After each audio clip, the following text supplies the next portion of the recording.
they go for aggressive air dodges upstage. They'll do double up air dodge towards you and get the third. But actually, I swapped to Pomme here. That's right. I forgot about this. Penguin was telling me that Cheesy has been messing around with Pomme a lot, and when Cheesy and Penguin were talking, Cheesy was like, yeah, if I lose game 1, I'll go Pomme.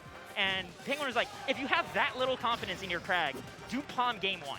Because either the Pomme works and you get counter pick advantage, or it doesn't, and at least you know that, and you can go into the Crag games with a stage that you really want. Yeah.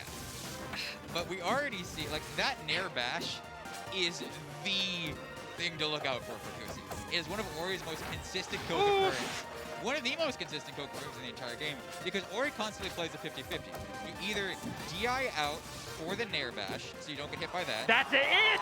That is it in 45 seconds! kusi takes out CheesyPotato's Pomme with only 12%.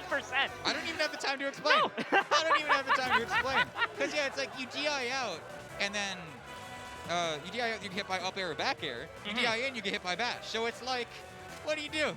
So, like, the thing that also makes it especially deadly with kusi, right, is that I've seen kusi a lot of times will hit people off stage and then just like stay on stage and focus on ledge trapping. Yes. And then the idea is if you hold out, you give more time for kusi to set up.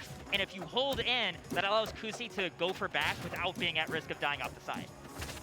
It's honestly wild to be seeing kusi in losers this early on, considering how they've been throughout the rest of the year. We're seeing why right here. Like, this is the stock already. 20 seconds in. So 27% means that technically Cheesy did do better 36. This is still an improvement over Pomme. But yeah, this is extremely, extremely rough. And kusi being down here is really just a symptom of he had to fight Soul Rifle. Yeah. Right? Like, that's just how stacked this tournament it is, that these good of players have to be down here so early, and there's another one of those bats on a pillar dive, like you're talking about. That's exactly what I was saying. It's like, it doesn't matter if you tech. It literally does not matter if you tech, because Ori has the setups down there. I remember MSB saying that, like, Crag needs to be frame perfect in order to tech there and get a Nair out with enough invincibility to not be caught. Yeah. And, like, you can't buffer that. Like, you actually need to time it perfectly every time. And that's just too small of a margin of error to be practical in a tournament setting, right? It's not even like Cheesy's a bad player either. Like, Cheesy's been on the come up this year, pretty consistently getting around this top 8 range. But both the player, kusi, and this matchup is incredibly hard to deal with. And now kusi is using the rock in order to tech. Okay, there we go. And actually, kusi lost the stock. I actually missed that. Yeah, I mean, she got one. Will she get two? It is not looking very likely here, because kusi, they're fine waiting here. Yep. Goodbye. I remember ZB looked incredibly lost in that same situation, and he loves Wall Pillar. That's his home, right? Yeah. And he didn't find any way to get off the ledge, and I remember when MSB had to fight kusi at Genesis 8, Game 3, he just went Clarin on Merchant Port, right? Just to say hi to SBS. Yeah, and like I said, this matchup is in contention for the worst in the game. So you have that versus the best player, and it's like, you do your best, but sometimes it's just not enough. And I do think, the swap to Clarin was honestly a good idea. The swap to Pomme is worth trying, because at least you have VODs to go over, something you can look back on for the future. That is true. Ooh, let's go.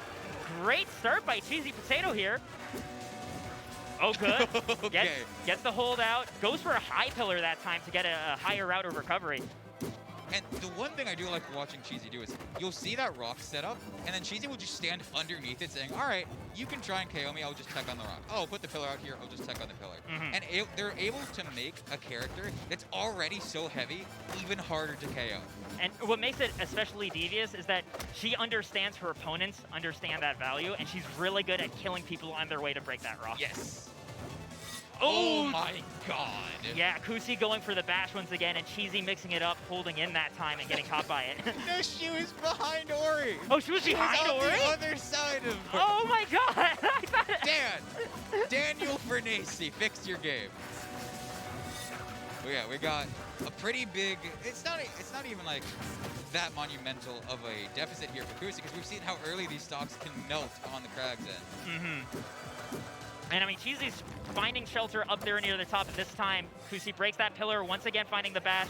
Not gonna kill on Fire Capital. Catching the air bash. Yep. And that was really good, right? Because kusi knew the tech was coming and then waited the air dodge right after the tech and punished that. still in their own possibility if Cheesy can find a parry, but already taken 50 off that one interaction. One or two more of those, and that's going to be the end. So, again, you have to play this matchup so perfectly. Oh my god, actually really good setup. Yeah. Down B into the up air. Bringing it to last stock. Uh-oh. Here you have that edge guard once again. Oh no, pillar's broken. The team up forward smash all the way out there. Kusi with the side B breaking Cheesy's pillar. 100% and climbing right now. Oh god. Just raw up smash. Why not? Oh! You know, Hail Mary. Cheesy sneaks back on stage a little bit more, and I mean, at this point, if somehow Cheesy finds that hit, she can carry Ori to that corner, but I don't think that's gonna happen. The next up air. I'm really surprised Kusi didn't actually go out there to try and fetch it. Usually in that position they do, but the side blast zones are pretty big here, so maybe just wants, you know, play the lead. They have the time to work with. Put the sign behind you, get the explosion. 'Cause yeah, they're not the ones pressured here. No, not the forward air KO. Anything with the forward air KO. Oh no. Oh, the shards giving Cheesy a chance to refresh her pillar. She's gonna go ahead and use that. Oh Try to get a my little bit more God. time. That shard angle was perfect. That was the back hit of up tilt. That was the up tilt one. Reverse hitting the shards back on the stage, but you pull out every trick in the book and it's not enough versus a man like Kusi.